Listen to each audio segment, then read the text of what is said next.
DarkCast Network. The light shines brightest on our indie podcasts.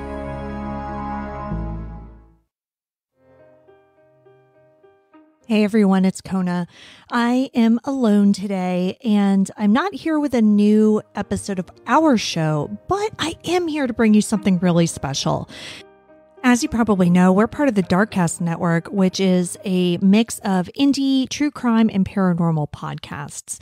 And today I want to introduce you to one of our newest members. It is Hands Off My Podcast. Hosted by Jasmine Castillo, this podcast covers cases that are near and dear to my heart. So it's the underserved communities, LGBTQ plus members, BIPOC, missing and murdered Indigenous people, etc. The story that she's bringing us today is the story of an Indigenous Canadian man named Colten Pratt. Colten was last seen on November 6, 2015, on a night out in Winnipeg with an unidentified woman. Though his phone was later recovered, Colten has not been seen since. And that woman he was with, even though there was a picture of the two of them on his phone, she has never come forward and still hasn't been identified. It's been over 7 years, and like so many family members of missing Indigenous people, Colten's family is struggling to get attention on his case. That's why I am proud to bring you this episode of Hands Off My Podcast covering the disappearance of Colten Pratt. Thank you for listening, and we will be back soon with original episodes of our own. Hola, my beautiful humans. This is Jasmine Castillo, and I bring stories and cases from the people of color community, bringing awareness of murdered and missing Indigenous women, girls, two spirits, the LGBTQ community, Asian American, Pacific Islander, Black Indigenous people of color. These are their stories. So, welcome to Hands Off My Podcast.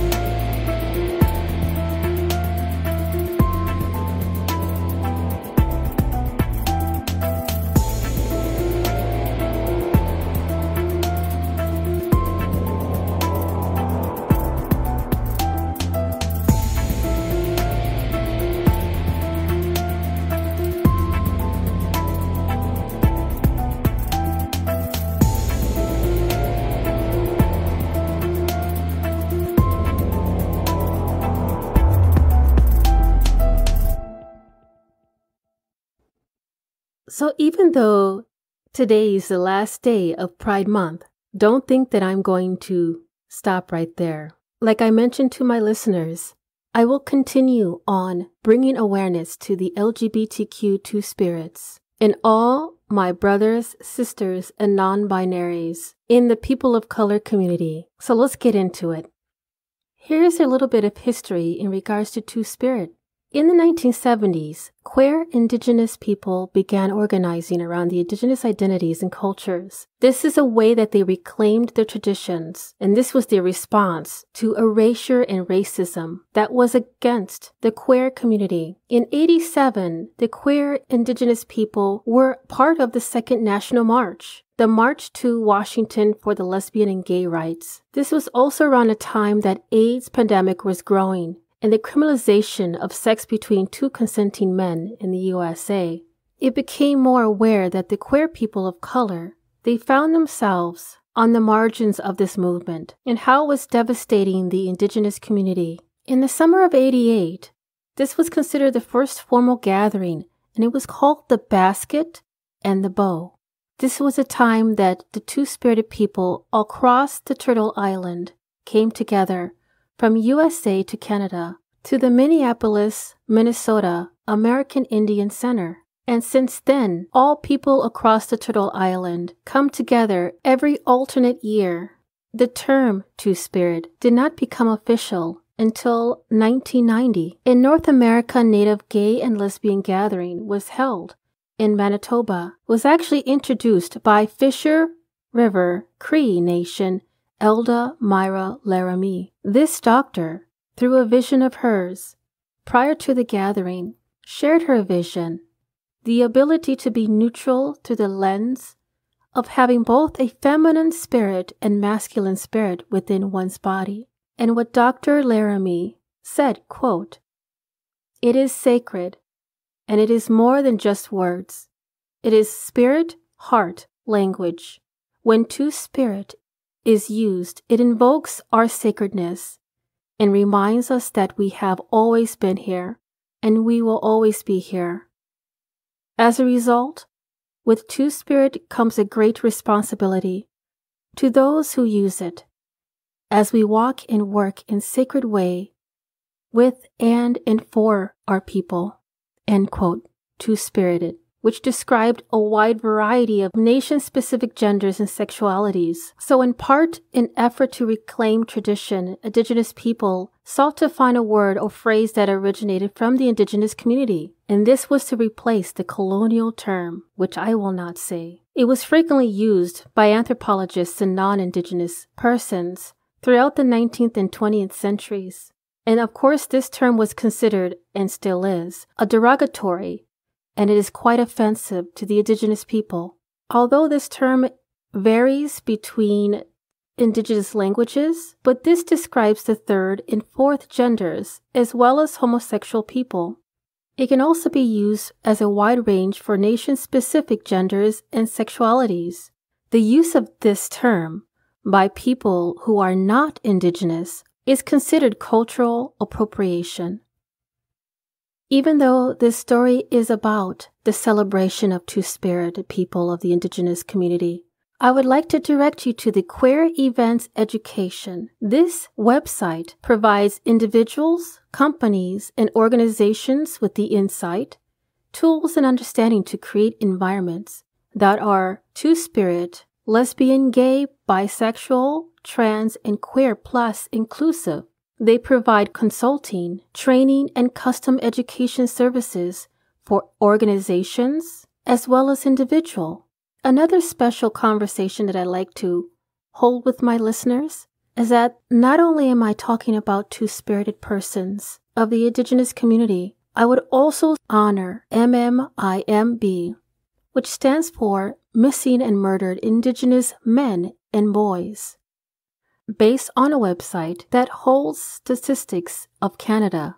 This is a National Statistical Office of Canada, and it was updated in July of 2021. Homicide rate for Indigenous people are 7 times higher than for non-Indigenous people. At the time of this story taking place, the information that was from the Statistics Canada documented that 745 Indigenous female homicide victims and 17,150 Indigenous male homicide victims.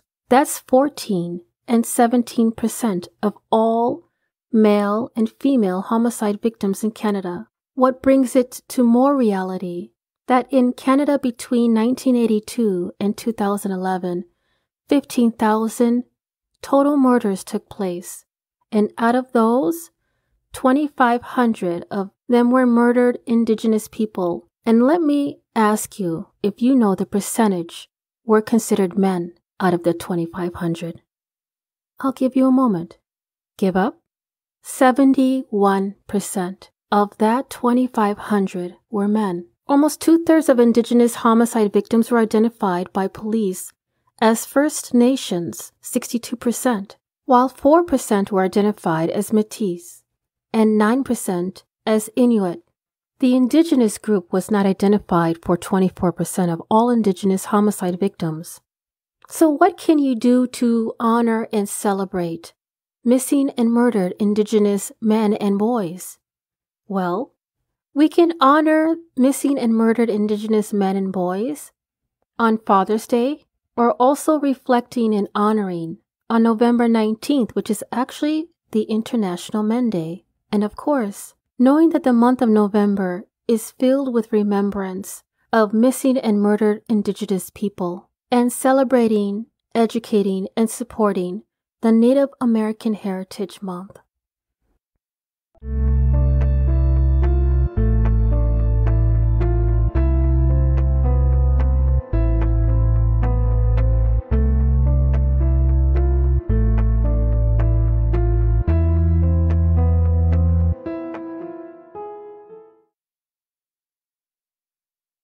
Colten was born in Calgary, Alberta, and his parents are Lydia and Pernell Pratt.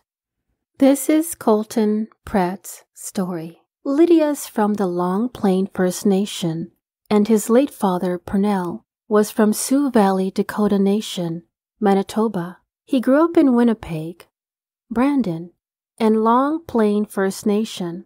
A little history on Long Plain First Nation from the Long Plain First Nation website. They are a proud Ojibwe and Dakota community in the Central Plains region of Manitoba, situated on a land based on 10,800 acres. Long Plain is comprised of a main reserve and urban economic zones, situated along the city limits of Portage-la-Prairie and in the city of Winnipeg, resulting from treaty land entitlement under a 2011 settlement. Current members of Long Plain First Nation is over 4,600, between 3 reserves, equating to 64 square miles, or, like mentioned, 10,800 acres.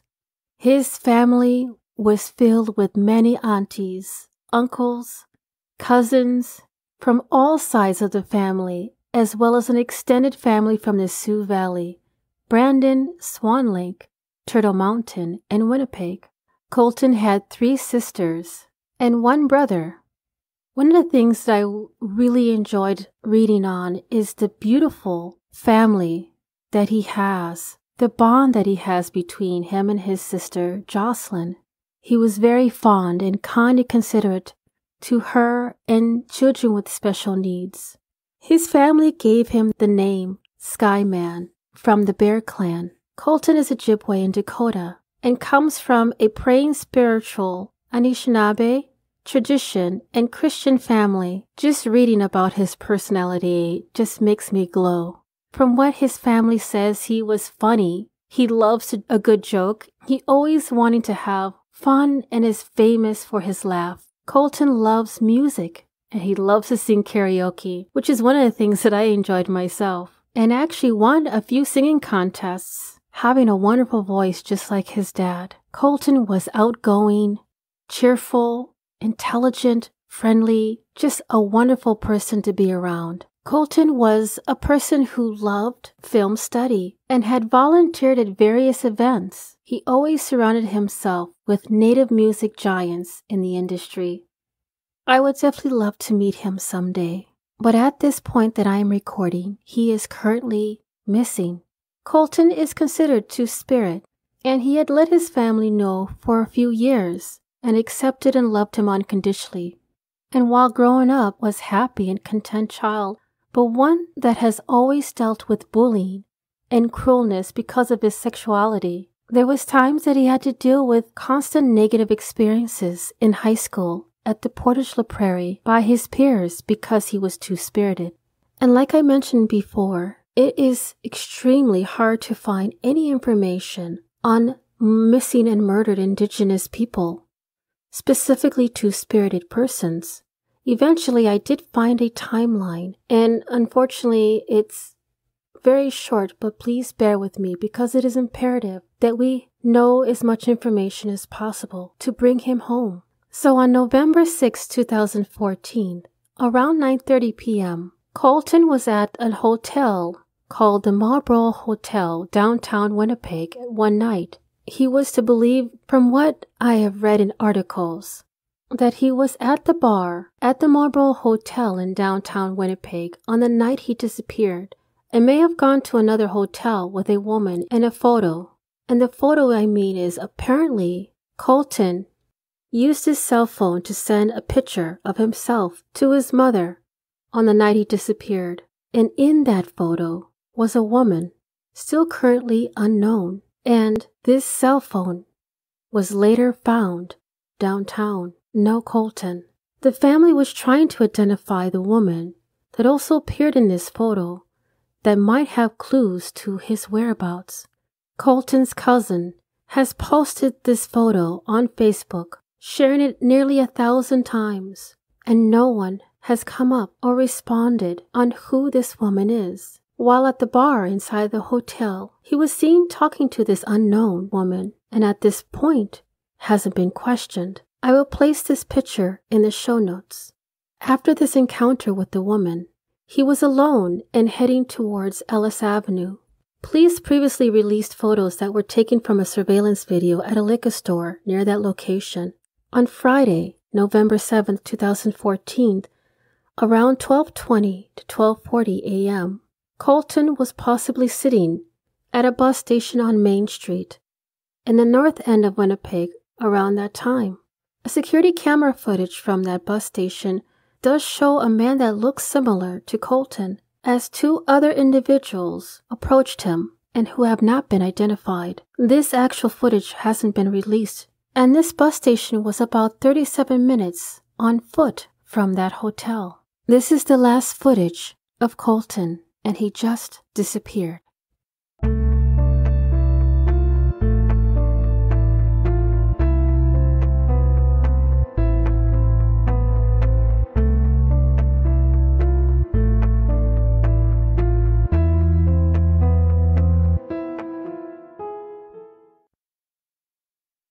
Knowing in my heart as a mother, you always seem to feel like there's something off, especially when your children stay in contact with you. And I know that Lydia had felt a stir in her heart that something was amiss. And because of that, she began to search and to reach out and to find anyone and whomever who was able to help her find her son Colten. She reached out to the Winnipeg Police Department and began the search immediately the following day. Friends and family gathered downtown, passing out flyers on November 8, 2014, the following day of him missing. And as time went by, 1 year, 2 years, third anniversary, the Daniels at this point were not even sure if the investigators are investigating her son's disappearance as a missing person or a homicide, just based on how much time had passed. At some point every day, Lydia cries out for her boy Colten, and as more time passes, the fear begins to sink in. They had spent the last 8 years not knowing where her son has gone and what had happened to him. And while Lydia talks about her son's disappearance, it is so difficult because sometimes you continue to open up those old wounds. She is so hoping that one day someone will come forward with any information to finally give her closure to the answers that would give her some peace of mind. And as she continues her search, she would love to have people focus on her son's disappearance and hope that more people will start to focus on the issue of missing and murdered Indigenous men and boys in Canada. So in January of 2016, Lydia created the project called the Necktie Campaign. This raises awareness for the missing men and boys. While there's awareness campaigns for women who have vanished, which includes the Red Ribbons, for missing and murdered Indigenous women, there wasn't anything for missing men. So early in January, she and her friends attached men's neckties to the bridges of Long Plain Reserve and around the hydro poles in downtown Winnipeg. Her and her supporters placed nearly 100 ties. She even placed ties around the bus station, the last place Colten was seen. Lydia stated, quote, "We chose the tie because we feel that it symbolizes the ties that bind us to our children, to our missing men, and it connects us to each other," end quote. One of the other things that the Daniels family were able to do with the partnership of Canadian Center for Children Protection and the Pattison Signs, they were able to display signs in Winnipeg.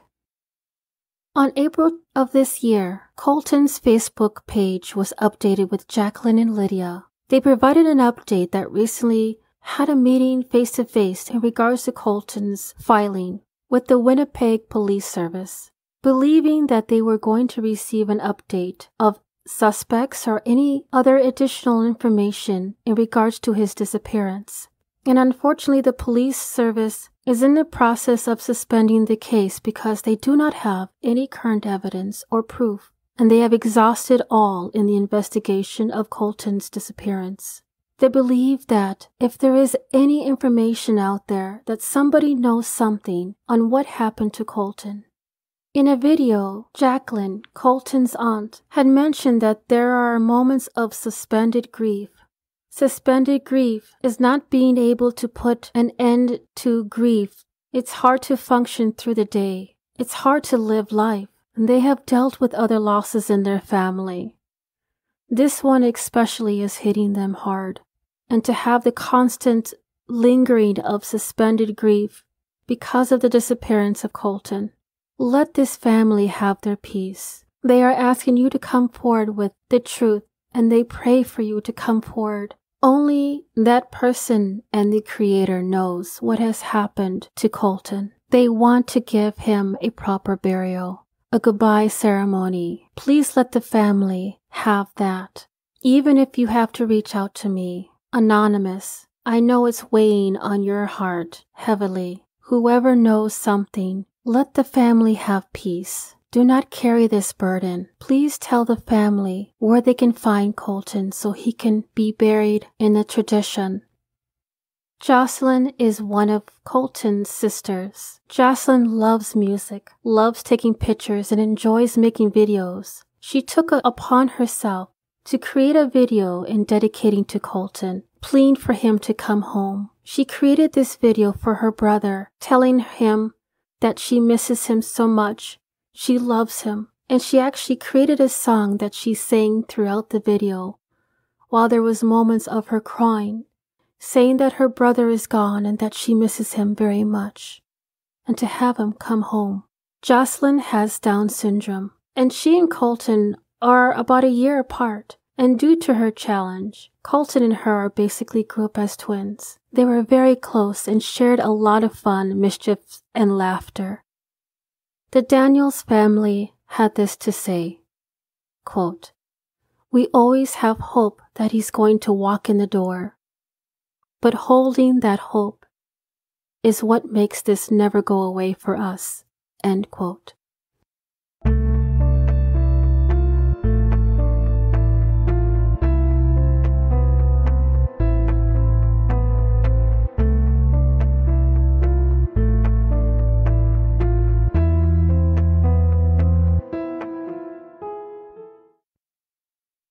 So here are my theories on what might have happened. So here's my question. Are there any updates on a person of interest or possibly someone identifying who the unknown woman is in the picture? Unfortunately, no. 2015, there was an old news story that has continued to circulate as new information. It isn't. This person that was identified a long time ago. And for now, there is nothing new to report. Colten's status remains unsolved, and he remains a missing person based on the Winnipeg Police Missing Persons Unit. Another question is, what happened to the person that reached out on the tip, or has there been any other more people contacting law enforcement on Colten's disappearance? From what I know, based on what Jacqueline and Lydia identified in the Facebook video, they did have someone reach out to them a while ago. However, it panned out that that person had misinformation on what had happened to Colten. There was actually even a comment on Facebook that there was a person out there that did know Colten's whereabouts, but she was afraid for herself. And what became of that? And I'm thinking to myself, is that the same person that reached out with the misinformation? More questions than answers. Another question is, were the buses running that late at night? Early morning in Winnipeg? So if Colten was at the bus shelter or bus station at that time, buses run from 6 a.m. until past midnight. And unfortunately, a lot of weird stuff goes on down in those areas, especially around the bus shelters at night, when people know buses won't be going by and there won't be people there waiting for the next bus. And even though the Winnipeg identified that the regular services are generally running between 6 a.m. until past midnight, these bus routes don't operate 7 days a week. Another question is, Have the police released images of the people they think were accompanying him? Could they have also been staying in the Marlborough Hotel? At the Marlborough Hotel, if you look it up, it has quite a mixed review based on some sources, but from what I've read with other persons who are familiar with that area, that some people do stay overnight as traveling guests, discover to become long-term residents, and possibly live under some sort of government subsidy. So in conclusion, from what I've been able to find, the police have not released the descriptions of the two people that were seen with him at the bus shelter. I believe that information is going to be staying quite close to the chest with the Winnipeg Police Service. And if you want to have a far reach of an explanation or possibility, would these people possibly be staying at the hotel? Based on some more information on comments on people who've gone to the hotel or live in the area, the Marlborough is a little bit sketchy area, yet it's pretty close to the Bell MTS place, which is where the hockey and concert arena is located, and there's a lot of shady stuff that goes down in that area.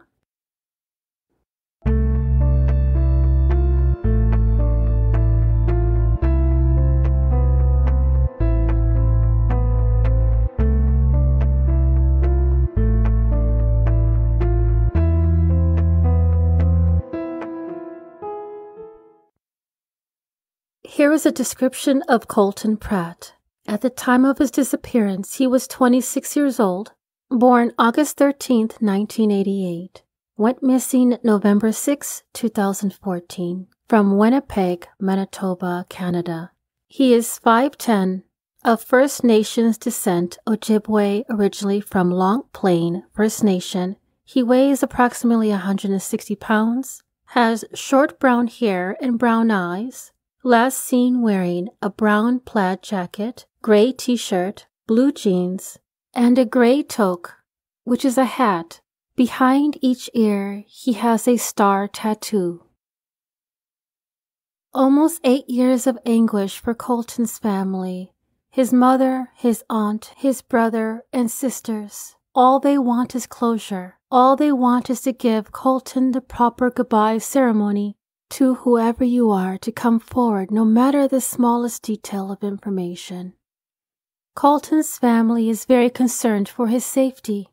If you have any information regarding his disappearance, please contact missingkids.ca at 1-866-543-8477 or Winnipeg Police Service at 204-986-6222.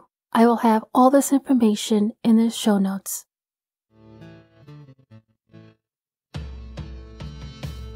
Thank you for listening to Hands Off My Podcast.